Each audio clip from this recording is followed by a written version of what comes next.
बिस्मिल्लाहिर्रहमानिर्रहीम। बनी इसराइल के यहाँ एक पहाड़ था जिसे वो बड़ी अजमत वाला पहाड़ समझते थे और इसकी बड़ी तकबीर करते थे। अगर किसी बात का फैसला करते वक्त कसम खाने की नौबत आती तो इस पहाड़ पर कसम खाते और इसे सच्चा समझते थे। इसी शहर में एक खूबसूरत नौजवान औरत थी जिसका एक नौजवान से नाजायज ताल्लुक था। औरत ने इस शख्स को अपने मकान में बुलाना शुरू कर दिया तो शौहर को शुबा पैदा हुआ।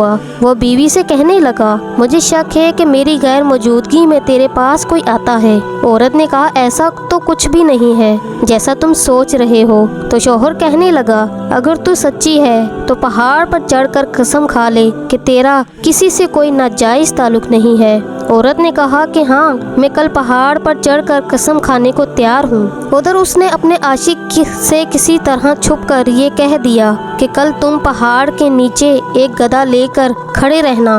मैं और मेरा शौहर पहाड़ पर चढ़ने के लिए वहाँ आएंगे और मैं शौहर से कहूँगी कि मैं पहाड़ पर चढ़ते हुए थक गई। इस बहाने तुम्हारा गधा किराए पर लेकर मैं पहाड़ पर चढ़ जाऊँगी। तुम गधे वाले के भेष में वहाँ मौजूद रहना और गधे पर मुझे सवार करके मेरे साथ साथ चलना। चुनाचा जब दूसरे रोज मियाँ बीवी पहाड़ पर चढ़ने के लिए घर से निकले और चलते चलते पहाड़ के करीब पहुँचे तो वहाँ इस औरत का आशिक गधे वाले के भेष में गधा लेकर खड़ा था।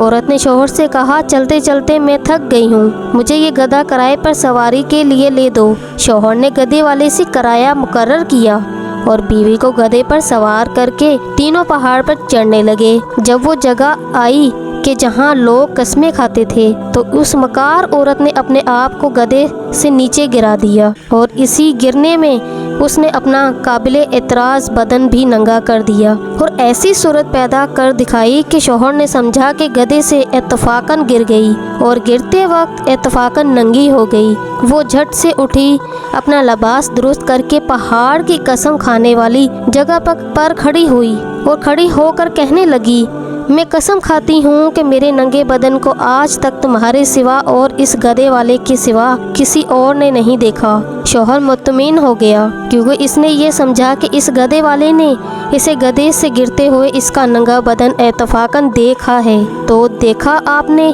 कि औरत जब मकरूह फरेब पर आ जाए तो ऐसी चालाकियाँ दिखाकर शौहर को बेवकूफ़ बना देती है, लेकिन ये पता नहीं होता आज ये गुनाह किसी मकरूह फरेब से छुपा भी लिया और किसी को पता भी ना चला तो कल क़यामत में ये बात नहीं छुपेगी।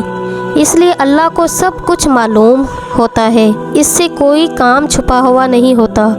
दुनिया वालों से तो छुप सकता है लेकिन अल्लाह से नहीं छुप सकता। अल्लाह की नबी सल्लल्लाहु अलैहि वसल्लम ने इस अज़ाब का बताते हुए फरमाया, ऐसी औरत सीने के बल जहन्नुम के अंदर जलेगी। अल्लाह पाक हर बीवी को शौहर का फरमा बरदार और शौहर को बीवी से वफ़ा करने वाला बनाए। आमीन सवामीन। तो जी नाज़रीन, उम्मीद करती हूँ आपको आज का वाक़या पसंद आया होगा। तो जल्दी से मेरे चैनल को सब्सक्राइब कीजिए और बेल आइकन को प्रेस करना मत भूलिएगा। मिलते हैं अगली वीडियो में, तब तक के लिए मुझे इजाज़त दें। अल्लाह हाफिज़।